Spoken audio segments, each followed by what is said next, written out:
con la historia, con Javier García Isaac y Pedro Fernández Barbadillo.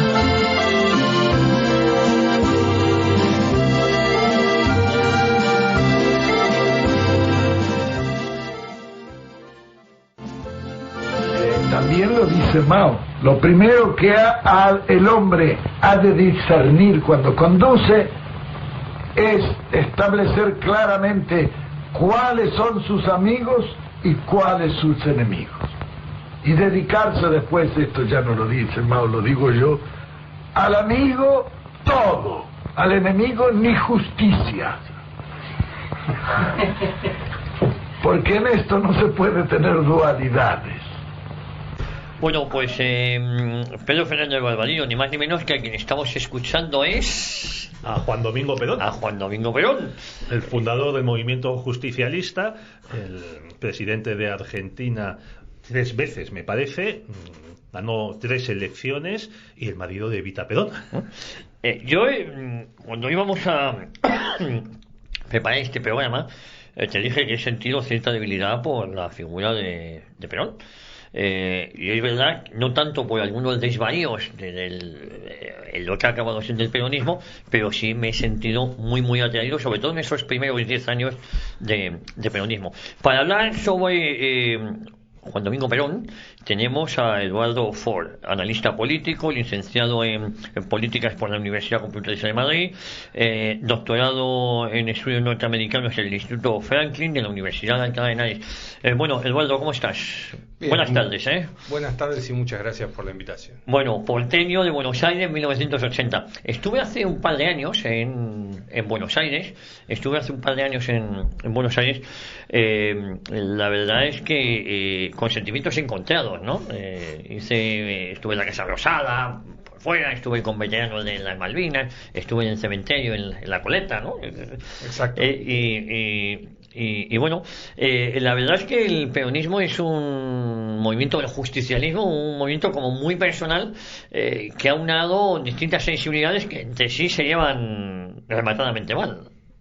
Bueno, adelantando un poco lo que sí, seguramente... hemos empezado por el final. Sí, el peronismo es lo que los anglosajones llamarían un catch-all party, que tiene una oferta para todos los nichos electorales que existen, y evidentemente la figura de Perón aglomeró una serie de sensibilidades que, de no haber existido Perón, y se comprobó cuando Perón dejó de existir, se hubieran enfrentado evidentemente.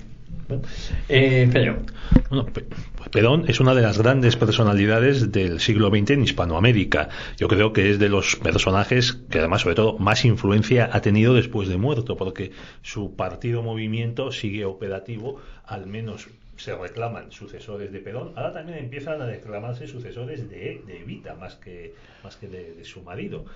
Pero, vamos a ver, Perón es un militar que forma parte de un grupo secreto de oficiales, el GOU, que conspira contra el gobierno militar que hay entonces en el país. O sea, era lo que se llama la década infame, que dura del año 30 a 1943, que empieza con el derrocamiento de Hipólito Yrigoyen, un presidente radical al que, por cierto, Javier, le debemos la declaración del Día de la Hispanidad como fiesta en Argentina. En el Parque del Retiro hay una placa en el que se reproduce el texto de ese decreto. El decreto de Yrigoyen. Eso es, de 1917 me parece que es. Y entonces Perón forma con estos oficiales, es parte de este grupo y toman el poder. Así es como él llega primero a ser ministro y luego acaba siendo presidente. Es presidente desde el año 46 hasta 1955, con una elección en medio, le derroca un golpe de Estado, viene exiliado a España, donde permanece casi 20 años. Antes había estado en Venezuela y en la República Dominicana. Además, vuelve en el año 74, se presenta con la fórmula Perón-Perón, o sea, él y su tercera mujer, María Estela Martínez de Perón. Muere en el año 74 y le sucede su mujer durante un año y medio que es desastroso, tanto económicamente como socialmente. Lo que es orden público, porque hay dos grupos, al menos dos grupos guerrilleros terroristas de extrema izquierda matando, más luego los, ¿cómo se llaman? Grupos de tareas. La AAA. Inicialmente la AAA y después la propia AAA se incorporó a los grupos de tareas de la dictadura. Eso es. Y yo le quería preguntar, a ver, Eduardo, o sea, ¿por qué Perón se vincula de esta manera a la política? ¿Qué es lo que le lleva a ser el líder de estos oficiales? ¿Y cómo es que él ve la necesidad de fundar un partido? Bueno, como en todas las cosas conviene empezar por el principio. Perón, ya como oficial joven, fue una persona interesada siempre por la política. Perón participa del golpe de Estado a Irigoyen en 1930 como, si no recuerdo mal, como capitán o mayor, o sea, como un oficial joven. Él años después se arrepentiría de eso, no sabemos si sinceramente, como todo en Perón, pero bueno.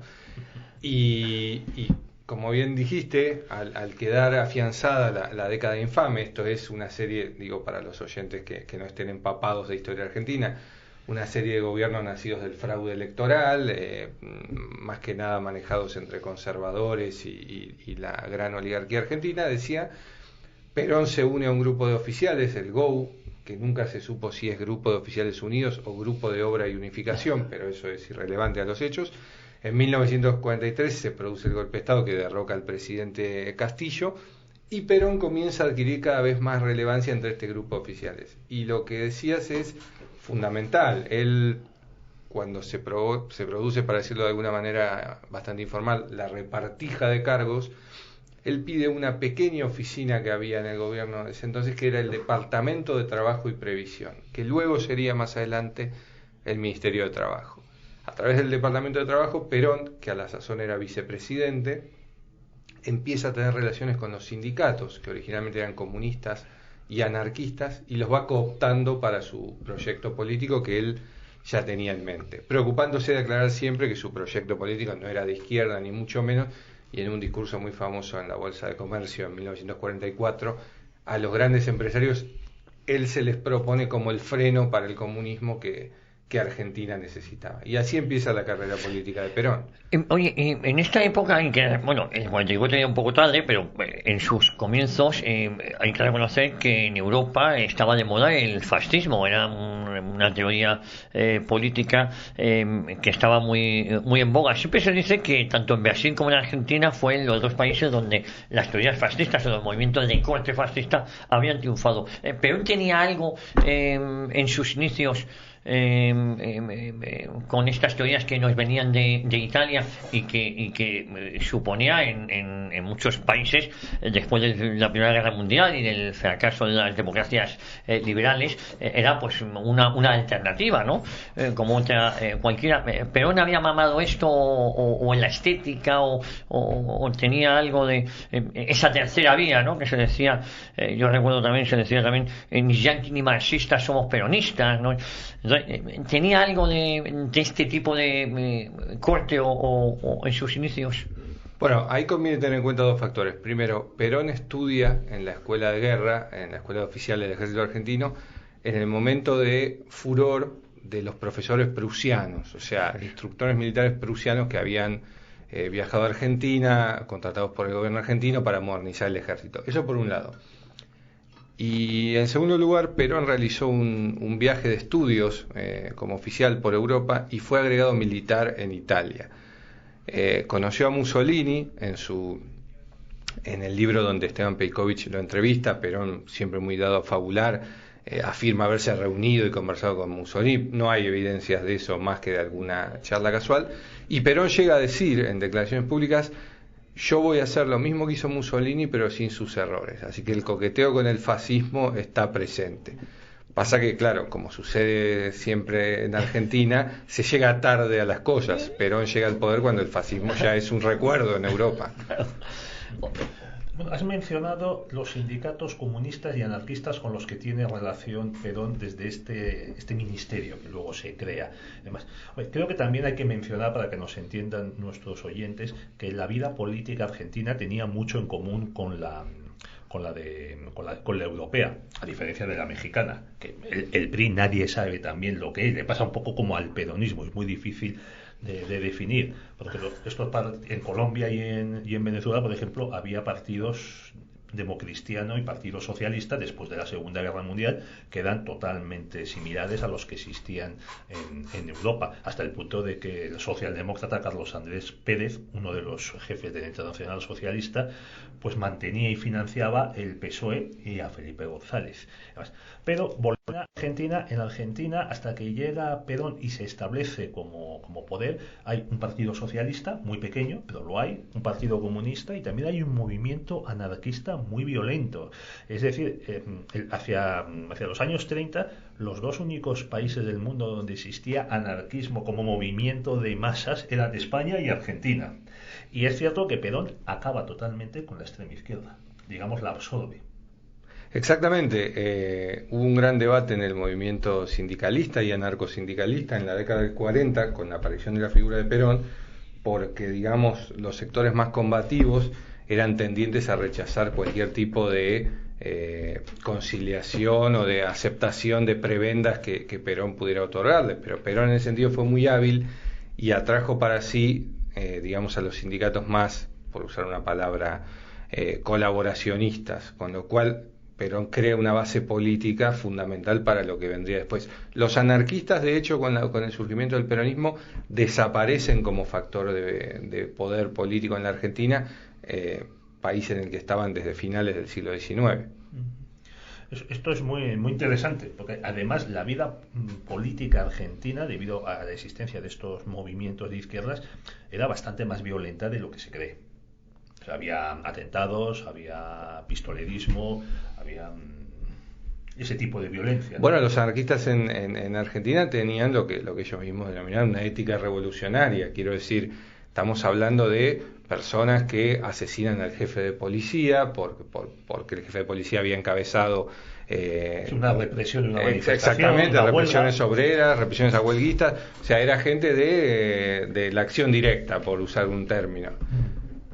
Sí, bueno, hasta durante la Segunda Guerra Mundial, al principio, en el año 40, cuando se hunde el Graf Spee en el Río de la Plata frente a Montevideo, el Partido Comunista Argentino le pide al gobierno conservador que había en ese momento en Buenos Aires que interceda delante del gobierno de Uruguay para conseguir el traslado de la tripulación alemana a Argentina, porque iban a estar mucho mejor tratados en Argentina que en Uruguay, y a fin de cuentas pues se trataba de obreros luchando contra el imperialismo franco-británico. Era el momento de las buenas relaciones entre la Alemania de Hitler y la URSS de Stalin. Exactamente. Además, es uno de estos episodios que conviene recordar cuando nos dicen que hay que ver cómo se sufrieron, qué sacrificio el de la Unión Soviética para vencer a la bestia nazifascista. Pero si a la bestia nazifascista le diste tú filetes para comer y demás. Bueno, entonces llegamos a Perón en el año 43 en este pequeño departamento de asuntos sociales que él hace crecer. En ese momento Argentina se estaba industrializando, ¿no? Sobre todo además con la Segunda Guerra Mundial. Pero hasta ese momento, bueno, yo creo que todavía ahora la principal riqueza argentina es el campo. Sí, ahí funcionaba, el asunto de la oligarquía que antes hemos mencionado, que es uno de las bestias negras del peronismo.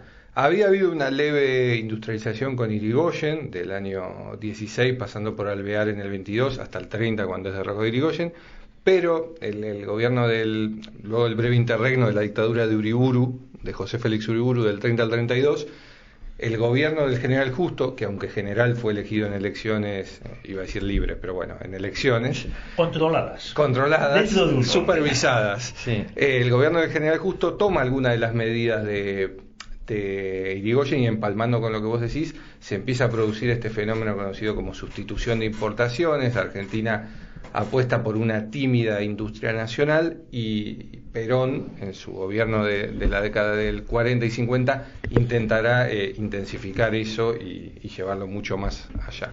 Fíjate, antes de hablar de Vita Perón o del papel que jugó, yo creo que es importante, a lo mejor también sería bueno comentar un poco, para que lo entiendan nuestros oyentes, el sistema de partidos en Argentina, ¿no? Digo para situarnos en la época en la que estamos hablando. ¿Cómo era ese sistema de partidos? Hemos hablado que había un partido socialista pequeño, había un partido radical, ¿no? A imagen y semejanza del que hay ahora, supongo. ¿Y cómo surge este nuevo partido de Perón con fuerza? Cuando Perón decide presentarse a las elecciones de 1946, hay que tener en cuenta un detalle muy importante. Cuando Perón adquiere una popularidad enorme entre las masas de trabajadores, la dictadura militar del 43, de la que Perón había sido parte, decide quitarle todos los puestos y meterlo preso, porque era una figura que provocaba una fricción en el entramado militar. Pero la histórica movilización popular del 17 de octubre de 1945 pide por la liberación de Perón, y entonces se llega a una regla, una componenda según la cual Perón queda en libertad y se presenta en las elecciones de 1946. Y ahí empalmo con lo que me preguntabas. Perón no tenía una estructura política, claramente. Entonces toma un partido relativamente irrelevante, el Partido Laborista, encabezado por un sindicalista, primero amigo de Perón, luego detenido en el gobierno peronista, torturado, etcétera, Cipriano Reyes, un sindicalista de la industria de la carne, coopta ese partido y lo convierte en su estructura política, el Partido Laborista, que luego sería el Partido Justicialista, junto a partidos políticos menores, algún sector del radicalismo, y se enfrenta a una alianza de partidos muy heterogénea, el Partido Comunista, el Partido Conservador, el propio Partido Radical, que se dio en llamar Unión Democrática. ¿Por qué? Porque todos estos partidos veían en Perón la figura del fascismo en la Argentina. De hecho, la campaña electoral del 46 se produce en medio de acusaciones de, para terminar con el eje nazi-fascista en Argentina, vote Unión Democrática, etcétera. Entonces, esos son los dos grandes bloques de la época. Y Perón llega a las elecciones y gana.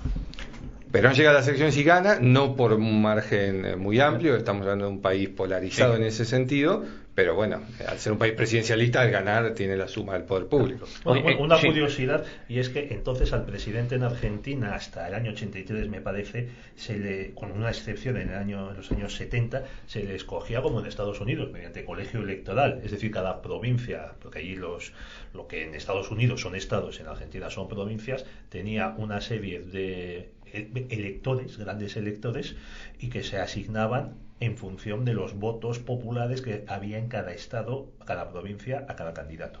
Sí, es un sistema que se utilizó en Argentina en varias elecciones, y de hecho cada presidente que asume propone reinstalarlo o quitarlo según esté en vigencia o no. Es un sistema, la verdad que yo no le termino de entender la conveniencia, pero bueno, sí, se utilizó en esas elecciones, por ejemplo. Oye, ¿y el matrimonio con Eva Perón? ¿Qué es lo que supuso? Porque Eva Perón era ya conocida, ¿no? Esa explosión, esa vinculación de Eva Perón con lo que fue llamado los descamisados, esa mistificación, ¿no? de la mujer de Perón. Fue el binomio perfecto, ¿no? En una época donde se idealizaba o se buscaban líderes o mitos.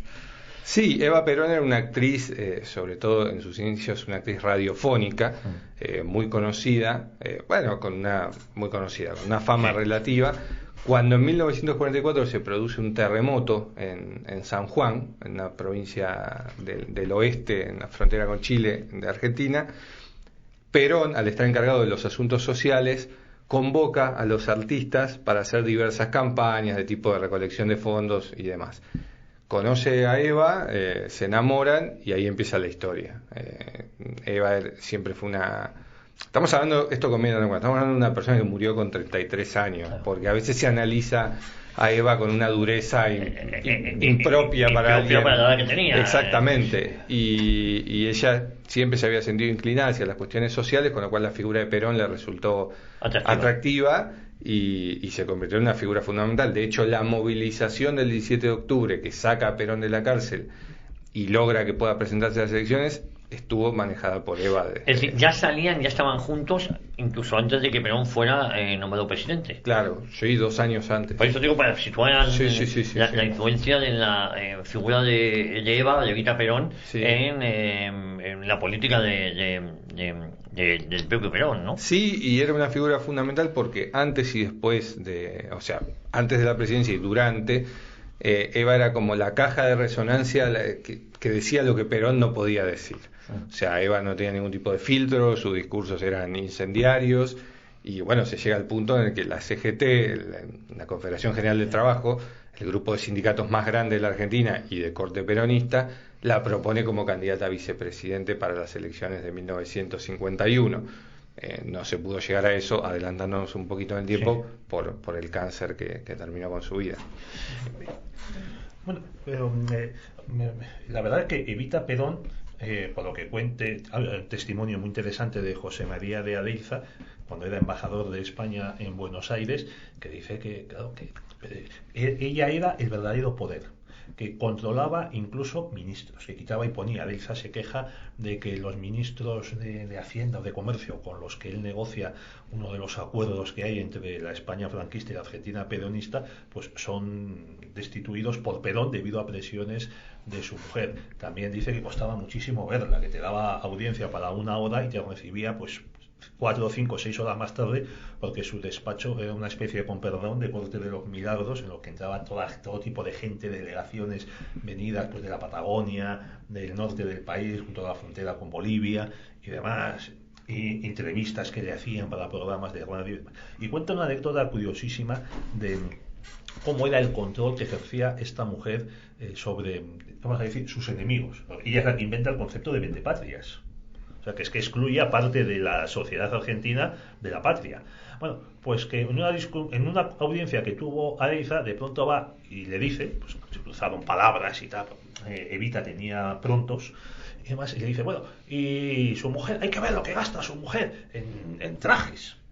Y dice, bueno, ¿por qué me habrá dicho esto? Bueno, pues vuelve a la embajada y se encuentra a su mujer, la condesa de Motrico, que ese mismo día o unos días más tarde le dice, oye, ¿cuánto he tardado en recibir la factura de mi modista en Madrid por unos trajes y demás?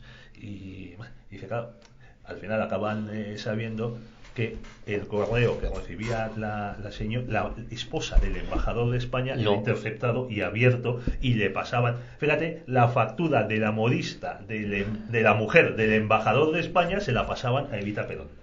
Sí, Eva era una persona, digamos, políticamente muy incorrecta, por ser suaves. Estamos hablando de un gobierno, el de Perón, que siendo una democracia formal tenía unos visos de autoritarismo bastante evidentes. Anécdotas en cuanto a a las energías perturbadoras de Eva sobran.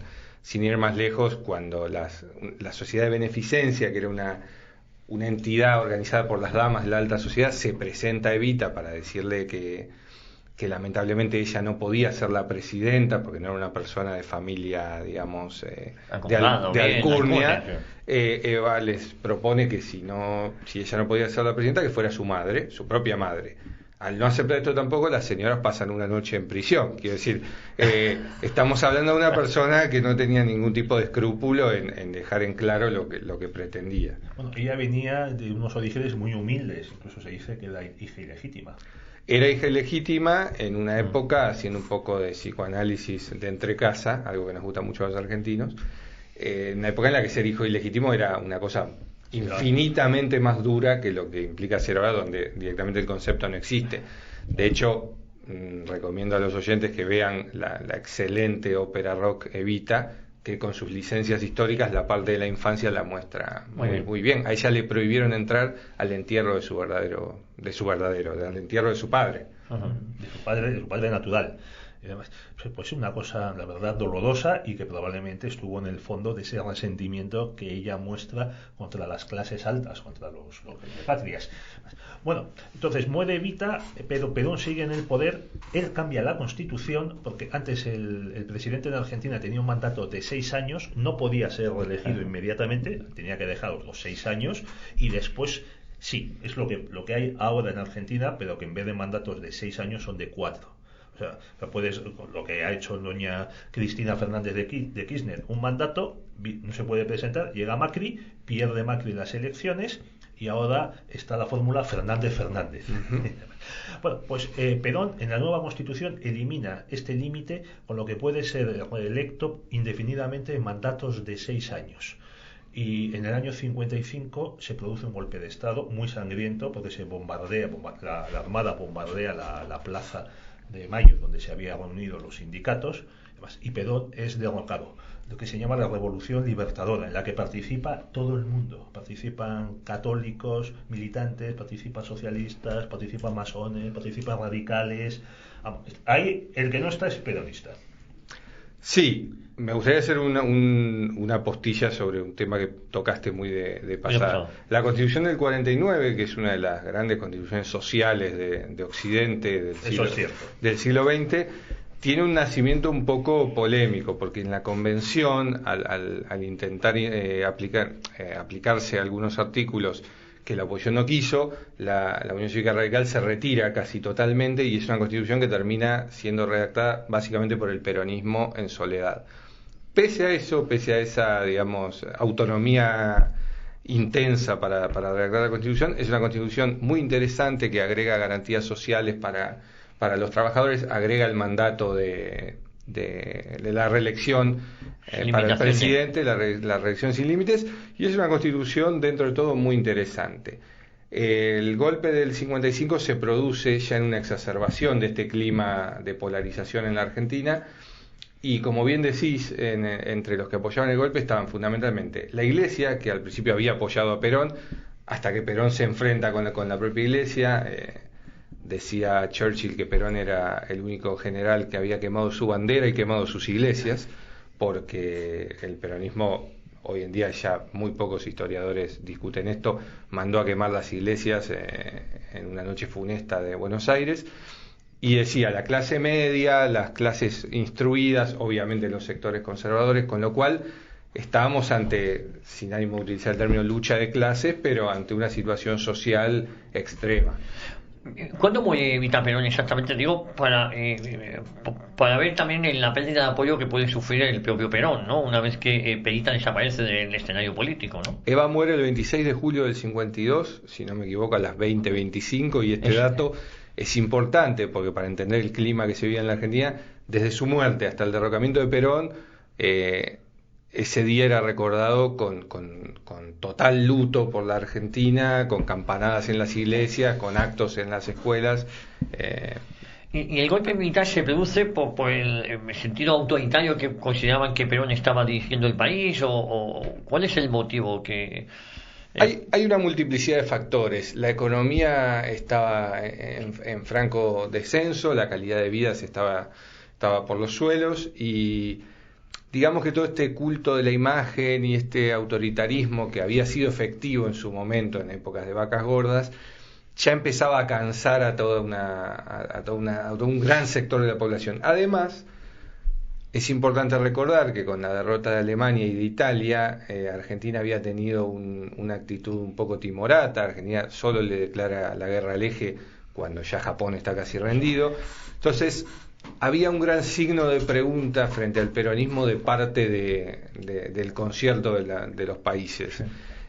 Perón, esto tampoco lo discute nadie hoy en día, recibió a los criminales de guerra nazis sin ningún problema. De hecho, él en varias entrevistas dijo que lo que él trajo a Argentina, llevó a Argentina, eran técnicos, lo cual es totalmente falso. En Argentina estuvo Mengele, estuvo Eichmann, estuvo Kuchman, estuvo Ante Pavelic, el dictador croata, Ustacha. Quiero decir, todo un elenco de personas a las que Perón, no digo que admiraba, pero recibió, no les tenía desagrado, por ser suave. Oye, a partir del 55 el peronismo queda proscrito. Queda proscrito, y una ley incluso multa, castiga la propia pronunciación de la palabra Perón, a quien llama el tirano prófugo, porque al irse Perón de Argentina, dato importante, Perón tuvo todo para resistir, pero él, en sus propias palabras, decidió no provocar una guerra civil en Argentina. ¿Hubiese provocado una guerra civil sin aguanta?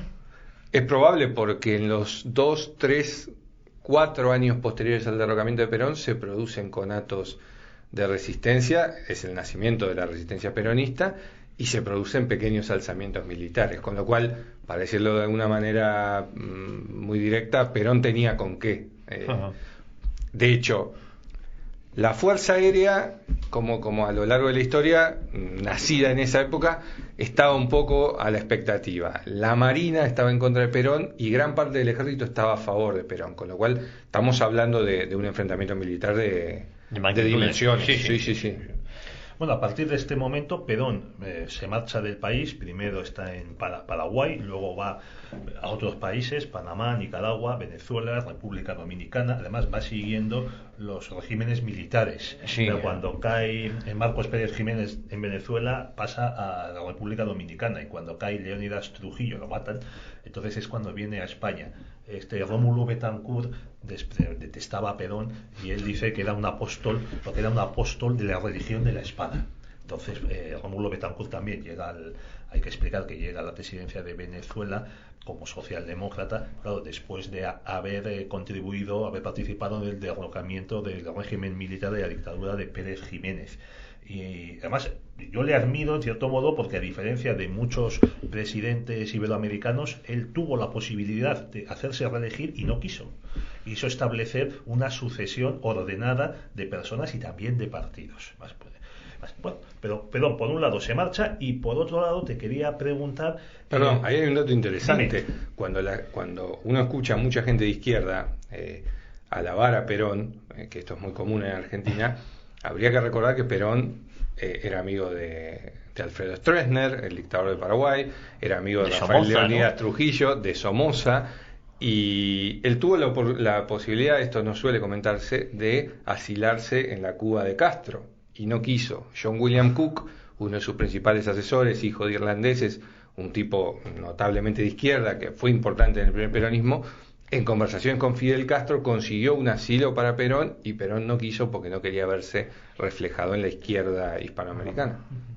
Bueno, has mencionado que en el ejército de tierra, el peronismo tenía mucho apoyo. Sin embargo, hay un enfrentamiento tremendo en esos años, hasta el golpe del 1976, entre al menos la cúpula del ejército y el peronismo. ¿Eso a qué se debe? Bueno, eso se debe a que Perón, como bien pudo conseguir el apoyo de los sindicatos, durante su manejo de tropa, por decirlo así, se preocupó por conseguir el favor de los suboficiales, o sea, hasta la escala de sargento. Con lo cual, en muchos sectores del ejército estoy diciendo, Perón era un líder muy popular. Pero la parte de más, esto es un fenómeno quizá complejo para el oyente español, pero que es importante. Voy a hacer una recapitulación. Las tres Fuerzas Armadas argentinas, haciendo una generalización rápida, se caracterizan por lo siguiente. La Fuerza Aérea es la fuerza más técnica, apolitizada, no solía participar de las dictaduras más que como apoyo logístico. La Marina es la fuerza de la aristocracia, quiero decir, a la Marina van los señoritos bien de la Argentina. En España pasa algo parecido, ¿no? Ah, bueno, entonces lo van a entender. Sí. Y el ejército de tierra, como lo llamamos en España, es el de la gente común, por así decir. Con lo cual Perón tenía predicamento en ciertos sectores del ejército, pero los sectores de alcurnia del ejército, donde también los hay, lo que Arturo Jauretche llamaba los generales del arma de ganadería, o sea, los que provenían de las familias más acomodadas de la Argentina, decía, estos son los militares que se enfrentaban a Perón. Y ahí volvemos al psicoanálisis, porque hay muchos militares argentinos que lo que querían en el fondo era ser Perón, sin conseguirlo nunca. Oye, ¿y la injerencia de Estados Unidos? Veían los Estados Unidos veían a Perón como un enemigo a batir, porque claro, también es una época donde Estados Unidos apoya determinadas dictaduras, en cambio la de Perón le resultaba incómoda, ¿no? La dictadura no, el régimen de Perón, vamos. Ahí yo voy a romper una lanza por una idea que no es muy bien vista en la Argentina. En Argentina hubo 6 golpes de Estado a lo largo del siglo XX. Y en muy pocos, esto lo lamento, pero es cierto, en muy pocos hubo una injerencia directa de Estados Unidos, más que nada por el desinterés de Estados Unidos por la región. Estados Unidos sí intervino en Brasil, en Uruguay, en Chile, pero Argentina para los Estados Unidos siempre fue una suerte de enigma. Y justamente cuando derrocan a Perón, con lo cual la evidencia histórica ahí iría en contra de un apoyo estadounidense, decía, cuando derrocan a Perón, es cuando Perón está implementando políticas económicas más liberales y firmando contratos petroleros con lo que hoy en día es Chevron, la California Oil Company, etcétera. Sí. Con lo cual no parecería el momento óptimo para derrocar a Perón. En todo caso, Estados Unidos debería haber derrocado a Perón apenas Perón asume, que era cuando Perón coqueteaba más con las ideas de la derecha Más radical, ¿no? más radical. Tiene mucha gracia lo que has dicho de los generales del arma de ganadería, ¿no? Entonces, es que hasta, o sea, ¿puedes explicar brevemente cuál es la relación o la influencia política de esta, ¿cómo se llama? Sociedad ganadera, ¿no? Es la sociedad rural argentina. La sociedad rural argentina, que se presenta como una especie de Estado dentro del Estado en Argentina, como se ha puesto ahora de moda la expresión como Estado profundo.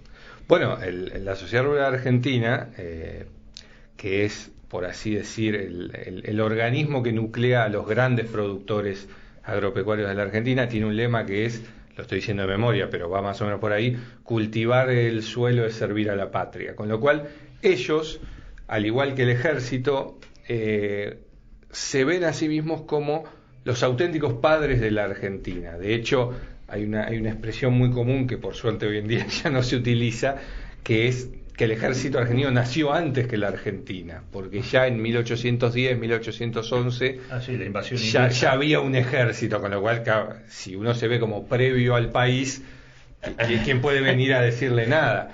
La relación entre la sociedad rural argentina y la Fuerza Armada siempre fue muy intensa. La sociedad rural argentina apoyó cuanto golpe de Estado hubo, salvo el del 43, que no lo dijimos, pero quizás es importante apuntarlo. El golpe del grupo de militares, entre los que está Perón, es el golpe más atípico de la Argentina, porque no es un golpe apoyado por las grandes fortunas ni por la oligarquía terrateniente. Pero decía, sí, la sociedad rural y el ejército se ven un poco como padres de la patria, así que sí, siempre fueron de la mano en estas cuestiones. Bueno, que además el ejército, claro, iba expandiendo el país, sobre todo hacia el sur, y detrás iban los ganaderos y los agricultores. O sea, porque se tiene la idea de que la corona española manejaba o tenía soberanía desde Buenos Aires hasta el estrecho de Magallanes, y no es así.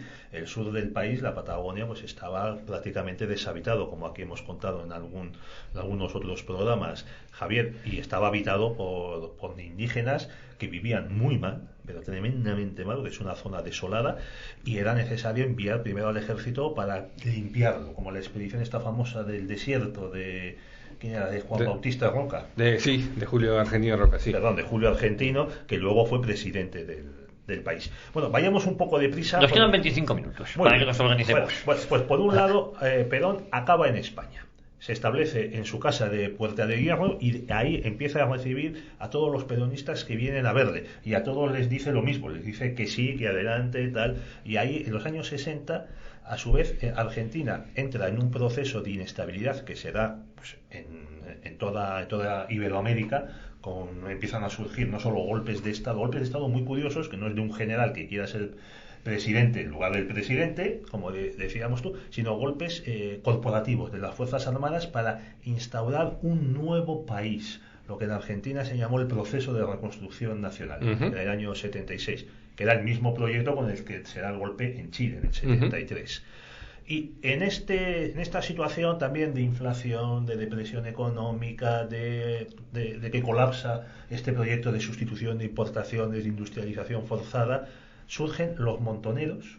Nos tienes que explicar quiénes son, y también otro grupo menor, pero no menos sangriento, que es el ERP. Sí, los montoneros, que toman el nombre de las montoneras, que eran las guerrillas gauchas que enfrentaban a los españoles en el siglo XIX. Los montoneros son un grupo que, como todo en el peronismo es ambiguo y complejo, surge de Acción Católica, del movimiento. ¿Pero qué dices? ¿De Acción Católica? De Acción Católica, exactamente. Jóvenes de Acción Católica que luego forman una agrupación llamada Movimiento Nacionalista Tacuara. Estamos hablando de derecha dura. Esto es importante para lo que vendrá después.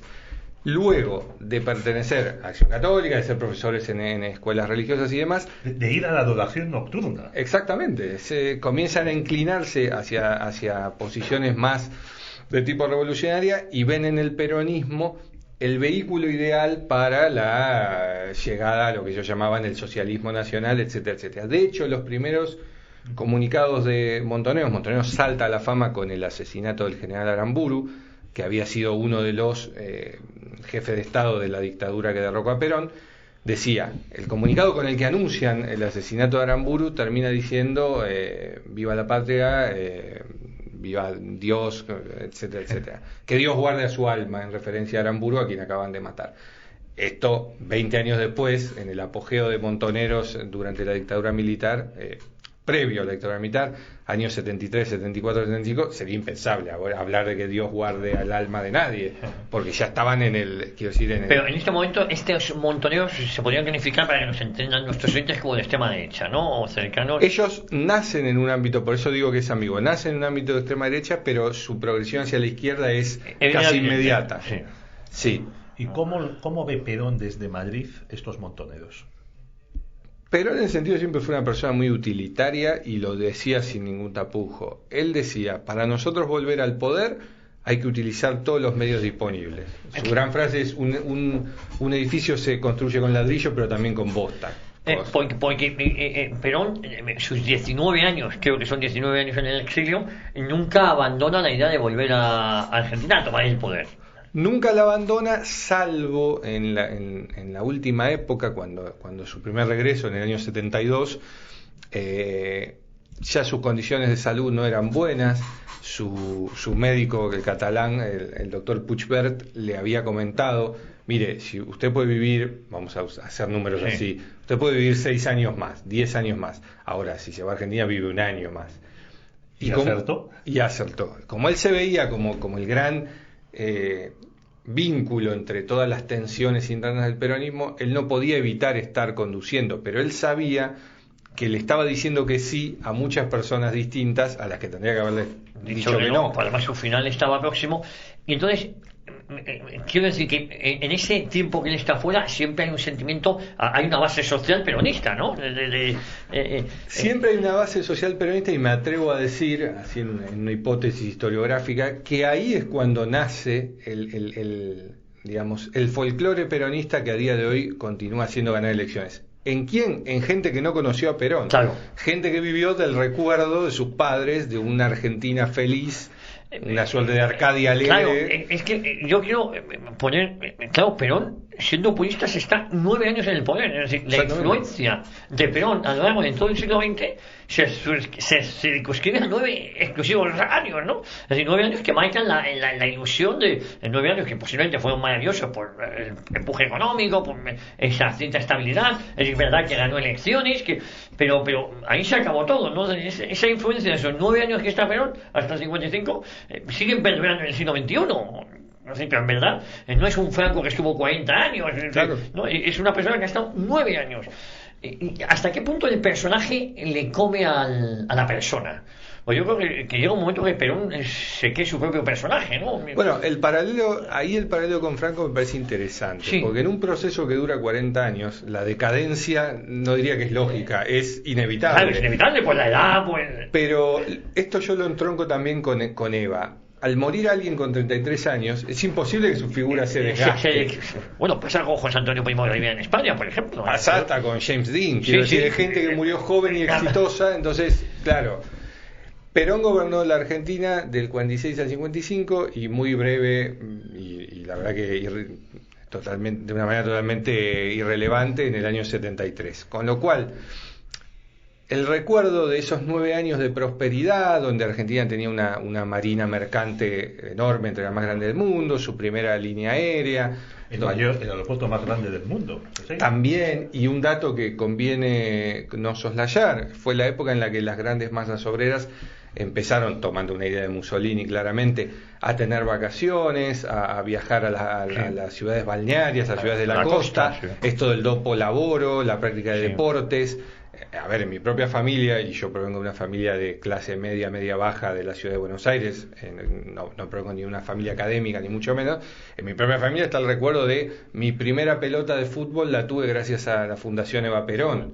Entonces, ¿cómo podemos meternos con la mentalidad de alguien que sus primeras alegrías las tuvo gracias a una persona? Quiero decir... Y fíjate, siguiendo avanzando, se presenta, gana las elecciones, arrasa, ¿no? En el 73. Bueno, ahí hay un dato importante que creo que Pedro me iba a preguntar sobre eso. La dictadura del general Lanusse, ya totalmente desgastada y con hechos de violencia en el medio y demás, hechos de violencia provocados por la propia dictadura, quiero decir, fusilamiento de opositores, demás, decía, el general Lanusse estipula que habrá elecciones, pero se tendrán que presentar personas que vivan en la Argentina desde una fecha, con lo cual era una ley hecha a la medida de Perón. Sí. Lo que hace Perón es, a su delegado, el doctor Héctor J. Cámpora, un tipo muy fiel, sin aspiraciones políticas propias, lo propone como candidato a presidente, y Cámpora arrasa. Y luego dimite. Luego dimite, el peronismo fue muy ingrato con Cámpora, ha habido una reivindicación en los últimos años, de hecho la principal organización política kirchnerista se llama La Cámpora. Cámpora fue un tipo fiel a Perón, que no tenía una visión política propia, y cuando se le pidió que renunciara, renunció, se presentó Perón a las elecciones, acompañado de su esposa María Estela Martínez, y ahí arrasó más que Cámpora, Sí, Perón, sí. claramente. Bueno, entonces llegamos a un momento en el que, digamos, los poderes fácticos argentinos, la sociedad rural y el ejército aceptan que Perón se presente.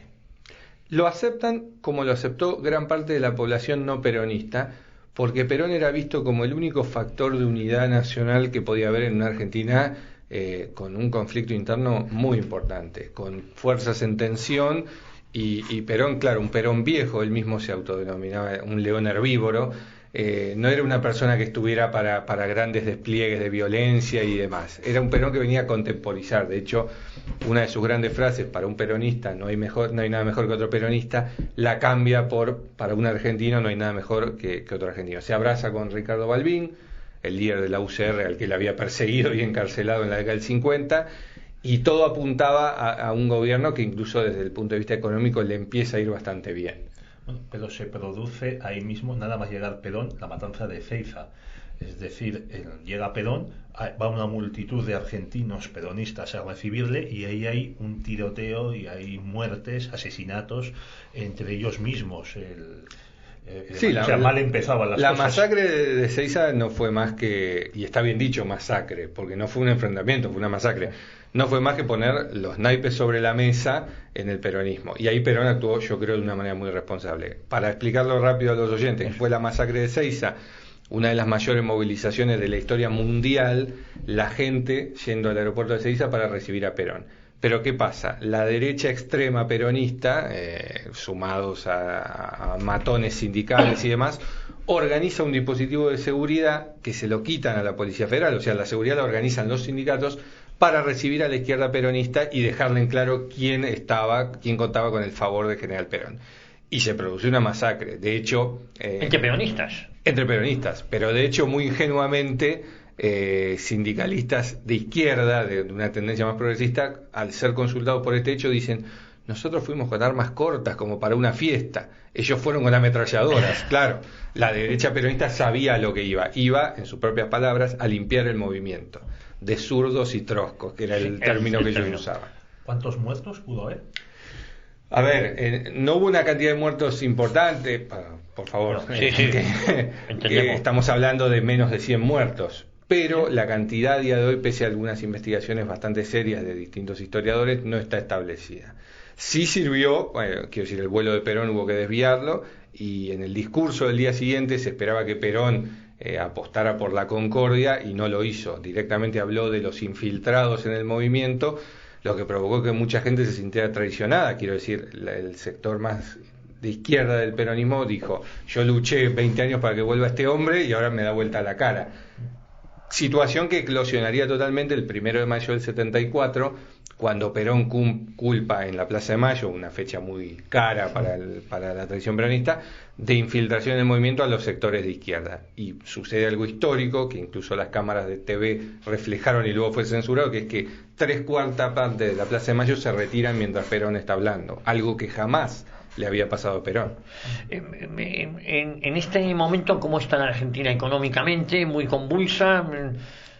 Bueno, estamos ante una Argentina afectada por la crisis del petróleo. El 73. El gobierno de Cámpora había confiado en la economía. José Bergelbar, un empresario judío que había presidido y presidía la CGE, la Confederación General Económica, que era una agrupación de empresarios no provenientes de la oligarquía, sino esto que se llama en el mundo anglosajón self-made men, empresarios exitosos, hechos a sí mismos. Entonces, Perón apostó de una manera inteligente por abrir mercados que Occidente desdeñaba. Pienso en Europa del Este, pienso en la Unión Soviética y hasta en Cuba. Y la economía durante 1973, por lo menos desde la asunción de Cámpora el 25 de mayo, parece ir bien. colapsa con la muerte de Perón. Esto que puede parecer como una cosa fetichista de la muerte de Perón. Perón propuso el pacto social. Esto es una firma, una suerte de pactos de la Moncloa entre sindicatos, empresarios. Pero claro, la figura, el aval, el garante de ese pacto era el propio Perón. Al morir Perón, cae toda la estantería. Oye, ¿muere Perón exactamente qué día? Perón muere el 1 de julio de 1974. ¿Qué papel estaba jugando su mujer? Porque claro, muere él y su mujer... Bueno, en la enorme lista de irresponsabilidades de Perón está llevar en la fórmula, a él se le propuso llevar en la fórmula a Ricardo Balbín, al líder de la UCR, hacer una suerte de gran coalición, pero claro, con el diario del lunes todos sabemos que ningún sector del peronismo hubiera tolerado que Balbín los gobernara, aunque hubiera sido el elegido por Perón. Entonces decía, en su exilio, años 57-58, Perón, un hombre solo, estas cosas hay que aclararlas porque vienen a cuento, conoce a una bailarina de cabaret, lo que en Argentina llamaríamos una corista, en otra época, que es María Estela Martínez, una mujer aficionada al esoterismo, a las ciencias ocultas. Esto se rodeó de personajes un poco el brujo y un poco recomendable. Exactamente. Y Perón queda como encantado con esta mujer, sobre todo porque él se lo decía a sus propios colegas de la política, era una mujer que no lo molestaba, que le traía paz, que lo atendía. Estamos hablando de una mujer casi 40 años más joven que él. Y finalmente, cuando tiene que elegir compañero de fórmula para las elecciones de 1973, se inclina por su esposa en un movimiento totalmente... Quiero decir, una jugada inesperada y vista con una suspicacia importante en grandes sectores del movimiento. Pero lo que se dice se acata, otra de las verdades justicialistas, y tenemos una Argentina gobernada por una mujer totalmente inexperta, totalmente inhábil para el ejercicio de la presidencia, que termina como termina. Bueno, nos quedan 5 minutos escasos y tenemos que hablar de por qué se produce el golpe de Estado en estas situaciones. Los militares vuelven a romper con los peronistas y qué pasa con la represión de los movimientos, de los montoneros y del ERP, estos movimientos terroristas. Y la gran pregunta, o sea, ¿cuánta gente pudo haber matado esta represión? Bueno, vamos rápidamente entonces con los tres temas. Primero, a diferencia de lo que quiere la historiografía clásica, el golpe de Estado del 76 no se produce para frenar el accionar de los grupos guerrilleros, de montoneros, del ERP y de grupos menores como FARC, FAL, etcétera. ¿Por qué digo esto? Porque el propio Jorge Rafael Videla, en una entrevista realizada hace menos de 10 años por Seferino Reato, en su libro de Disposición Final, dice: con la legislación vigente nos alcanzaba para terminar con el accionar guerrillero. Sucede que lo que nosotros queríamos era terminar con todas las causas que hacían, surgir movimientos de tipo insurgente, con el poder del peronismo, con el poder de los sindicatos, etcétera. Esto lo había querido hacer el general Onganía en el año 66. No doy un golpe de Estado y llamo a elecciones. Doy un golpe de Estado y preparo el terreno para que lo que a mí me provocó dar el golpe de Estado no surja más. Para terminar de una vez por todas con el peronismo, con los sindicatos, etcétera. Perdona, es lo mismo que quería la Junta Militar chilena. Exactamente. Que llegaron a quemar el censo electoral. Exactamente. De hecho, lo que el general Videla dice en su momento es: esto es un proceso de reorganización nacional, que ese fue el nombre, porque vamos a reorganizar la sociedad, vamos a hacerla de nuevo. Con lo cual, esto incluso se puede ver en documentos declasificados de la CIA, el accionar guerrillero en el año 76 era minúsculo y no era necesario para nada implantar el terrorismo de Estado. Pero fíjate, Eduardo, mentiríamos o no si dijéramos que no fue bien recibido ese golpe de Estado en el 76, cuando llega, para poner un poquito de orden, el desastre de María Estela. El golpe de Estado de 1916 fue uno de los golpes más esperados.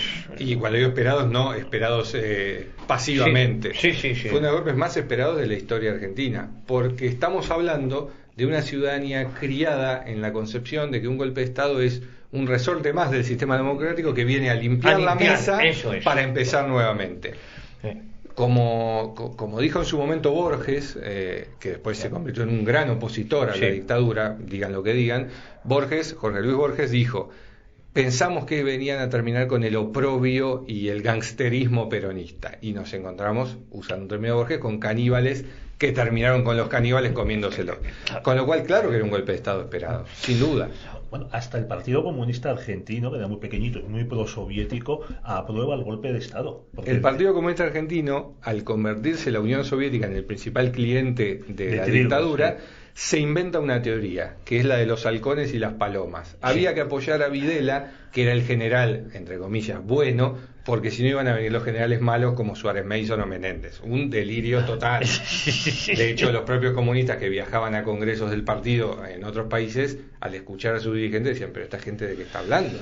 Cuando se habla de los desaparecidos durante la dictadura, y eso merecería un capítulo aparte, porque yo creo que hablamos también del Mundial del 78, que ese Mundial del 78, si no me equivoco, se le concede a Perón. Porque los mundiales se concede en 1974. Igual que el Mundial de España del 82 se le concede a Franco. Claro. Quiero decir que se han manejado muchas cifras en cuanto a los desaparecidos. Unos hablan de 30.000. En ese sentido hay un problema. La Comisión Nacional por la Desaparición de Personas, formada por el presidente Alfonsín, habla de 8.961 desaparecidos, aclarando que puede haber muchos más. La inteligencia estadounidense habla de entre 25 y 30.000. Sí. Hay una cifra que es la cifra, volviendo a usar un término que usé antes, fetiche, que es el de 30.000 desaparecidos. Es una cifra que no está basada en nada. Me parece difícil. Pero que nace de calcular de calcularlo en una mesa entre tres personas, de cuánta gente puede haber desaparecido entre denuncias que no se investigaron, etcétera, etcétera, etcétera. La CONADEP habla de casi 9.000.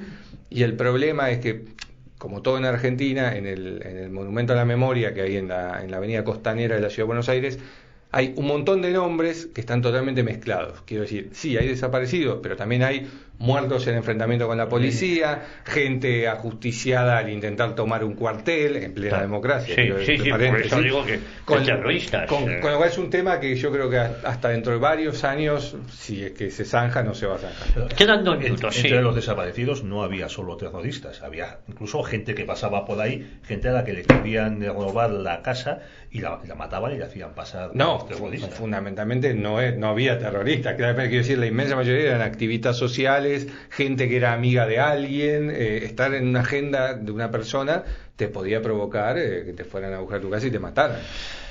Para acabar, ¿qué queda del peronismo tras la caída de la Junta Militar y cómo se recreó? Bueno, el peronismo en las elecciones del 83, aunque saca un caudal de votos importante, obtiene un caudal de votos importante, queda desprestigiado porque de hecho Alfonsín exitosamente instala la idea de que el peronismo iba a mantener la autoamnistía que se habían dado los militares, y eso provoca el triunfo histórico de Alfonsín, la vuelta de la democracia, y el peronismo durante algunos años, hasta el año 87, queda como en la sombra, recomponiéndose, viendo por dónde ir. Hay un analista político, Carlos Pani, que dice que el peronismo siempre ofrece publicitariamente lo que hace falta para ese momento. Entonces, del 83 al 87 el peronismo se queda en cuarteles de invierno viendo qué puede ofrecer, y gana nuevamente las elecciones en el 89. Con Menem, que hace una política que se puede decir neoliberal. Exactamente. Y luego vienen los Kirchner haciendo lo contrario. Totalmente. También, y todos son peronistas. Es que como dice, que creo que además es una buena manera de cerrar, como dice Martín Caparrós, un gran escritor argentino que reside en Madrid, si yo a una mesa, a un vaso, a un micrófono o a unos cascos les digo mesa, si todo es mesa, nada es mesa. Y si todos son peronistas, pues nadie es peronista. Vamos a irnos despidiendo escuchando a ver la marcha peronista. La marcha peronista. Que contiene unos versos que son Perón que grande sos.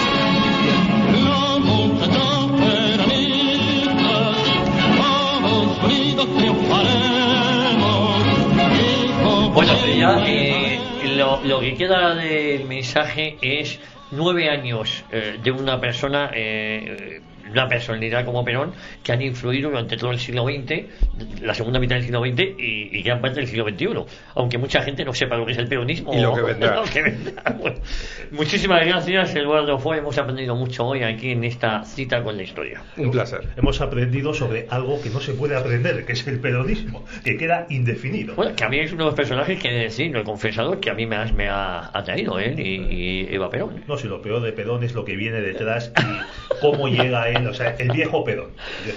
Bueno, Javier, pues nada. Nos vemos la próxima semana. Dios mediante.